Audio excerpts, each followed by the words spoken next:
Kia ora, welcome to Central News for Wednesday the 20th of August. I'm Hilary Entwistle. A proposed urban cycleway connecting the city to Omokoroa would be a perfect fit for newly available government funding, says Tauranga MP Simon Bridges. Transport Minister Jerry Brownlee announced earlier this week that $100 million in new funding will be made available to accelerate cycleways in urban centres in the next 4 years. Dubbed the Tauranga Northern Cycleway by the Tauranga MP, the proposed trail would start from Otumotai, pass through Te Puna, Plumbers Point and end at Omokoroa. It is estimated to cost between $4 to $5 million, and the proposal would need to be submitted to the as yet established Urban Cycleway Investment Panel. Public submissions on the proposed Bay of Plenty Regional Coastal Environmental Plan close at 4 p.m. this Friday, the 22nd of August. The proposed plan includes new rules for mangrove removal, aquaculture and sewage discharge from boats.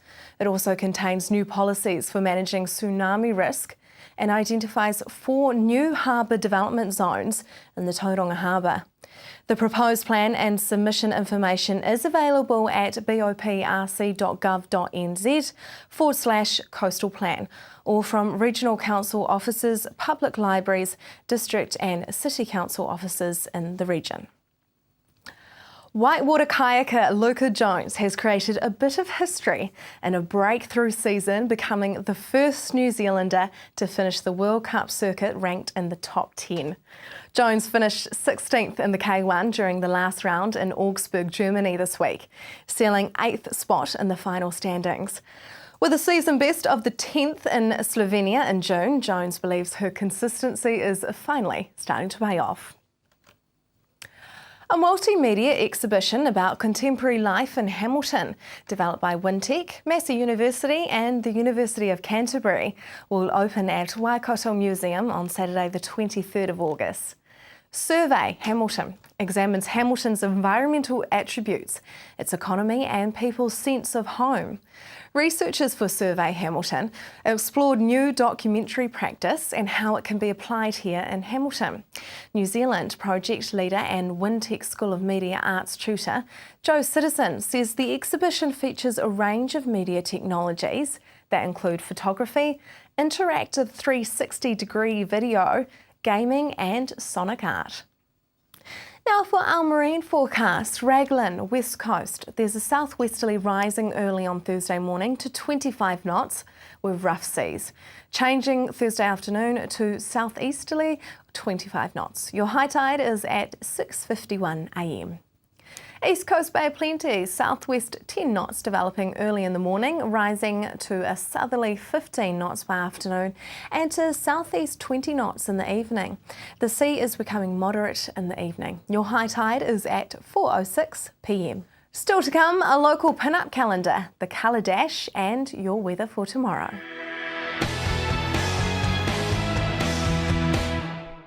Welcome to Central News on TV Central. When we think of a pin-up calendar, we often think of the golden age of Hollywood with Bette Davis, Marilyn Monroe and Rita Hayworth featured on the pages. A Hamilton photographer has taken the unique pin-up look, combined it with gorgeous cars from the Classics Museum in Hamilton and produced her second pin-up calendar. Tiffany Curtis recently launched the calendar at an event in Hamilton. She explains who helped her with the styling of the calendar and how the launch went. It was an amazing night. Yeah, it was a really good way to celebrate with the models. We had champagne and canapes and everyone came dressed up in their vintage clothes. There was a photographer even came to document the night for us, and we came into the museum and had some photos with the models. So it was I was in front of the camera for a change. Yeah, it was fun. And we had all the big prints from of each of the months suspended from the ceiling. So it was quite nice for the models and for everyone to see the images printed up really big and on show. And it was good that we had such an awesome location for the launch, the Jukebox Diner. It's 50s themed with the black and white checkered floor and the red booths and and yeah, it was a really good venue for the launch itself. Who helped you with the styling of the calendar? I was really lucky to have Michelle from Debonair Do's to start with. She helped me pair the girls with their cars and the theme for each of the months. We sat down and talked about which girls we thought suited and which a lot of the themes match in with a holiday or something during that month, like Halloween or Easter, or January, which we have a vacation themed month. And then for the shooting days, which was 8 hours a day for Saturday and Sunday, so quite a long day, we had Bridget Honey Lamour. She brought a lot of her clothes along, and she styled a lot of the girls in her clothes and from her personal collection. So we had her and Michelle and Melanie from, she has a blog, The Sweet Painted Lady. So we had 3 girls doing hair and makeup and styling. So it was quite a cool team, and it was fun. We just relaxed, well, not really relaxed, but we had a really cool day with food and lots of clothes and makeup, and it was quite girly. It was good. Tell me about the different cars used in the calendar. There was several cars, but we also chose, there's a caravan in one of them, which is quite interesting because it was home built in Christchurch. So in the 60s, which I think was the height of the sort of caravan, when people were sort of taking their families to the beach in a caravan before all these things like weekend jobs, and it was their way to escape and sort of keep in relative comfort. So I think that month is really cool because I think for a lot of people it brings back memories, and we've gone and put props like a buzzy bee, and there's even a Pahutakawa in flower, which is, you know, very New Zealand Christmas style. Other than that, we've got the Packard, which is actually one of my favourite cars. It's quite it's for the Halloween month, and I think the front of it is not daunting, but it's quite a strong 1930s car, and I think it goes well with that month. The vacation one that I was talking about earlier is a little Messerschmitt. It's such a cute car. It's a favourite of a lot of the visitors to the museum. It's this tiny 3-wheeled bubble car, and the image is actually of a girl sort of going like this and trying to fit 3 massive suitcases and about 40 pairs of shoes into this tiny car to go away on holiday. It's quite funny. People laugh when they see the image, so that's the reaction we wanted. It's glamorous, but it's got a cheeky element to it, which is very pin-up. Do you have a favourite month? I think for a lot of reasons the Christmas one, because there's so many elements to it that sort of bring it together and take people back to that time, is a favourite. But each of them are my favourite for different reasons. I love the way the winter one with Miss Victory Violet, I love the way that's turned out. It's very glamorous winter with her fur, and I just think all the elements come together nicely.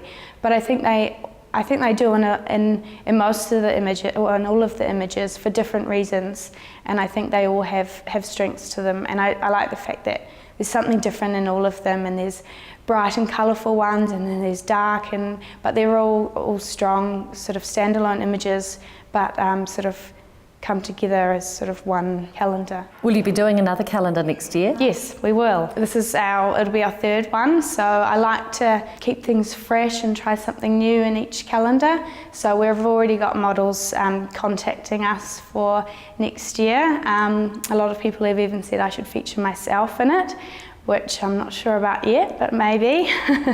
It'll be quite interesting. I have to set my camera on a self-timer.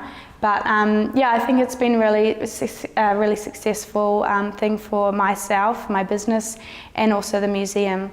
It's been selling really well. We sold out last year, but we've printed more this year, so hopefully we sell out again. But I'm looking forward to doing it again, and I think we won't have any troubles getting models. And the hair and makeup artists, Bridget, Mel, and Michelle, have said that they're really really excited to get on with the next one. Maybe some boys? Yes, I was thinking about that too. That'll sort of mix it up a little bit and have sort of maybe a Grease sort of theme or a James Dean with a leather jacket and a swoosh hair and a guy leaning on the car or something.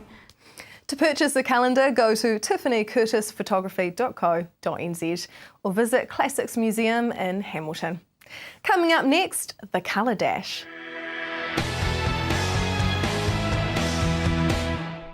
Welcome back to Central News. The Colour Dash is coming down under. I spoke with a woman behind it, bringing this international event to our shores. The Colour Dash is an event, it's a 5K event, and it's an event that anyone can basically participate in, whether they are a good runner, just getting out for a social walk. In fact, when I did the event in the States, which is kind of how I found out about it, there was one guy there who was on crutches and he had one leg and he got around the 5K course. So it's not a race, it's not about people getting out there and being the fastest, it's just about people getting out, having fun together with their friends or their family and raising money for charity. So that's really the premise behind it, and people get out, it's something that's achievable, so 5Ks, anyone can do it.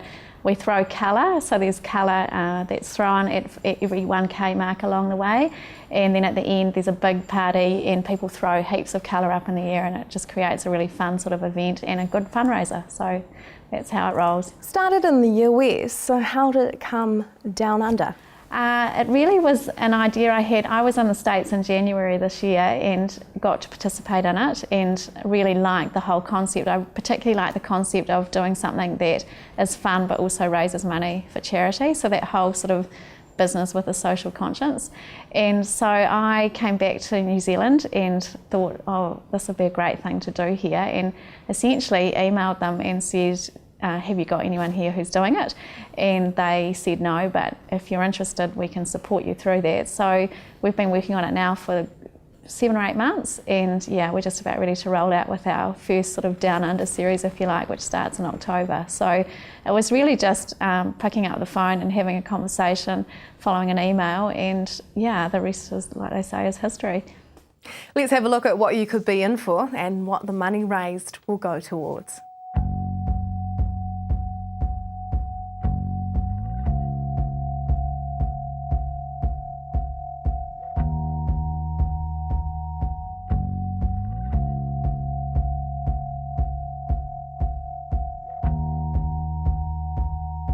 Home is a place where you can get away and just be in your own space. I can be myself. This is the only home that Eva has known. She was born and we moved straight in here from that day.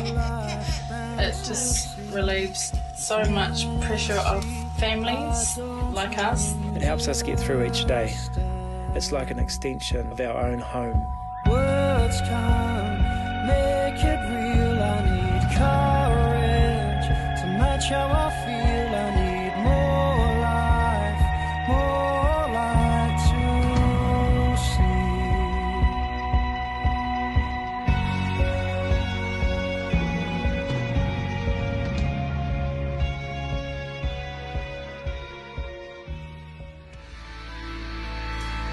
If I could go back in time, just hit rewind and press play in 1999, boy, I'd live it again and again, and this time I'd live it right. If I could go back in time, just hit rewind and press stop before it made you cry. When the smoke cleared from the fight, those were the best days of our lives.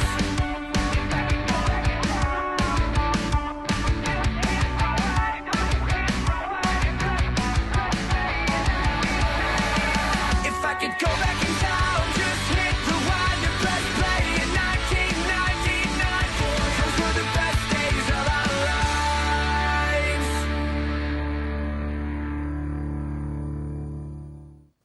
To register for the event, visit colourdash.co.nz. It certainly looks like fun. Hamilton City residents have until September the 8th to have their say on a Hamilton City Council's proposal to change the city's rating system from land value to capital value. Information regarding the proposal is available at the council building in Garden Place. libraries or online at hamilton.gov.nz. Submission hearings will begin on the 29th of September and Council will make a decision on October 30th. Mayor of Hamilton, Julie Hardacre, spoke with Anne-Marie regarding the proposed changes and how they differ from the status quo. At the moment we have land value as the basis to determine rates, and this is a proposal to change to capital value as the basis for rating. And look, this has been around for a long time. The council previously has gone out with these proposals. What I think is really good about this proposal is it's very simple. Capital value or land value really, and I think that's the critical thing. There's no complexity about the proposition. One of the things that's really important about this proposal, which is probably very different from previous times the council has sought public feedback, is the rating pie. The same proportion of rates will come from the sectors as it currently does. So 2/3 from residential, 1/3 from the commercial and a little bit from the rural sector. That's quite important because in the past the proposals have not kept that consistency. So that's another thing that I think makes it easier. This proposal also says if we do move to capital value rating, we'll transition it over 10 years. So it's a slow journey. Now what we know is if we move to capital value, about 50% of properties would go down and about 50% would go up in the residential sector. And those margins are reasonably small in terms of the variance. So 50% up, but most of those are within the 5, 10, 20% bracket, not right out here. I think that's important as well because for many people it's a minor adjustment. Some people it might be $20 a year, that kind of thing. So you need to understand the statistics of it. Where it is different, however, is in the commercial sector. So at the moment we take 1/3 of our rates revenue comes from the commercial sector. There'd be no change to that, but within that 1/3 there would definitely be some movement. Round about 3/4 would go down and about 1/4 would go up. So that's an interesting one, and I think the business community are very interested in looking at what that might mean for them. It doesn't result in more revenue for council, does it? Absolutely not. This is a myth, yes. It's not a way of collecting more money at all. It's the same amount of money. It's just how it's calculated. The pie remains the same amount of money, same division in the pie. It's just the way it's calculated. And some will go down, some will go up. Generally, a very general statement, those who live in older suburbs are more likely to go down. Those that live in newer suburbs are more likely to go up. But again, very variable. And I think there was a good map published that came from the council, just showing the percentage movements, and that's been quite useful, I think, for people. Look, the good thing about this is it's a simple proposal. The public have asked for this again. A lot of people would like us to move to capital value rating. We're going to have some information evenings so people can come along. There'll be the calculator so you can see what it means, and every ratepayer will receive a letter telling them what the change could mean for them if we did make the change. So I think there's a lot of good information out there. For more details, go to hamilton.gov.nz. Just ahead, crossing bars.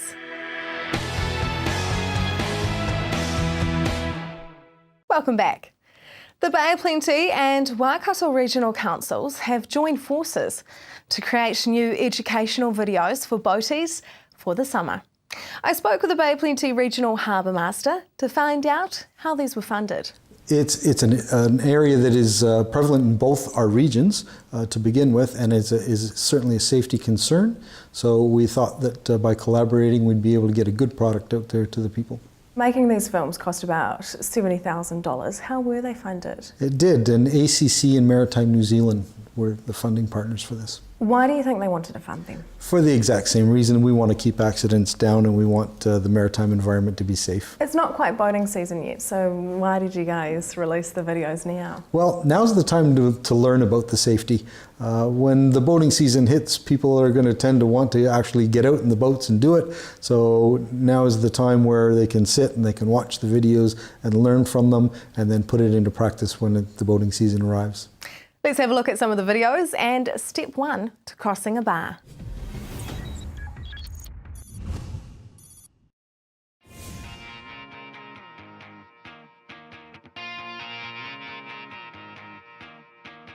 I'm Matt Collicott. I'm a professional skipper and have been working in and out of harbours all around New Zealand for nearly 20 years. The most important part of a skipper's job is to make decisions that will keep everyone safe. Decisions that will ensure that everyone gets home after a good day out. My name's Roger Hintz and I'm a skipper here at Coast Guard Makatū. I've been a member of Coast Guard for the last 4 years and I have seen firsthand how treacherous the Kaituna Bar can be. I'll be crewing with Matt today as we cross the Kaituna Bar.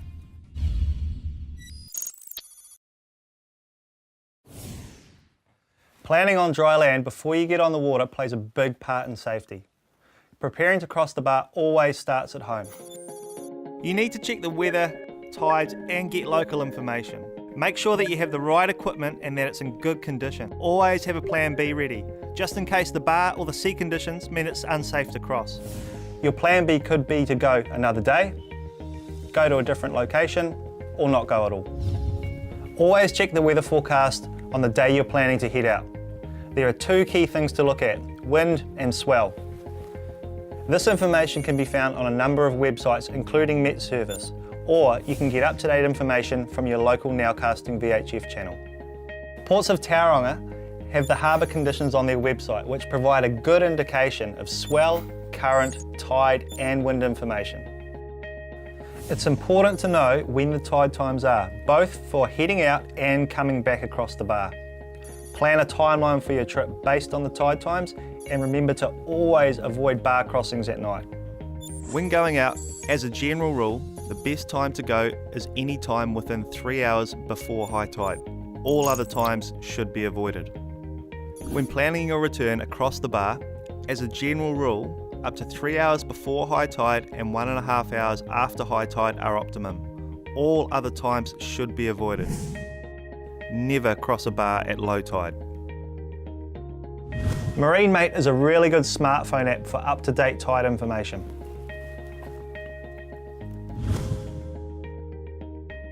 Before you leave, make sure someone knows where you're going and when you'll be back.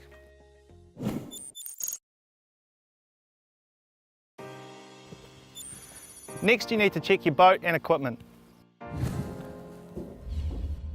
You will need to take with you a life jacket for each person, 2 forms of waterproof communications, GPS and chart, a bucket or a bilge pump for bailing, an appropriate anchoring system, and a backup form of propulsion, for example, oars or a secondary outboard.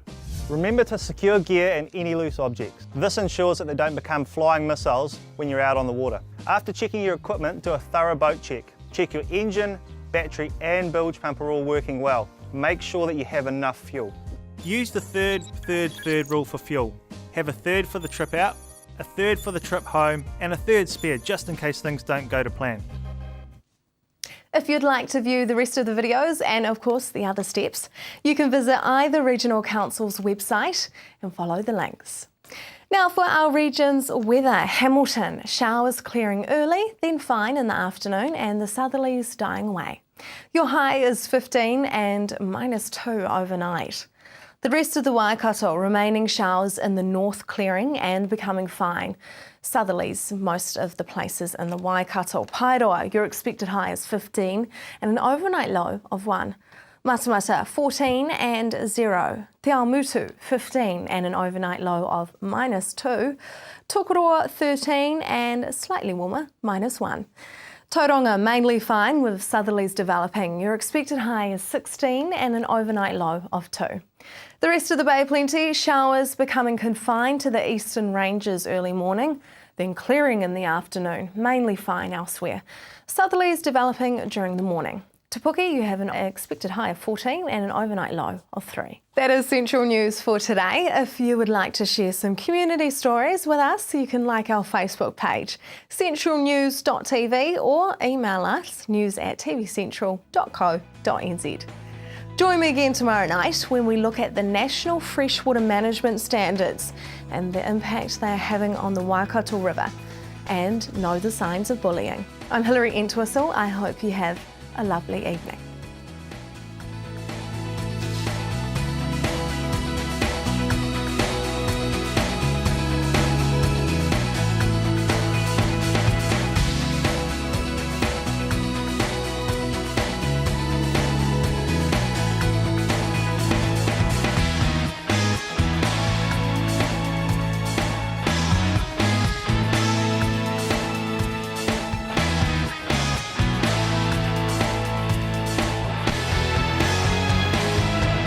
This has been an Alpha Media production, a division of Television Media Group. Supporting local content so you can see more of New Zealand on air.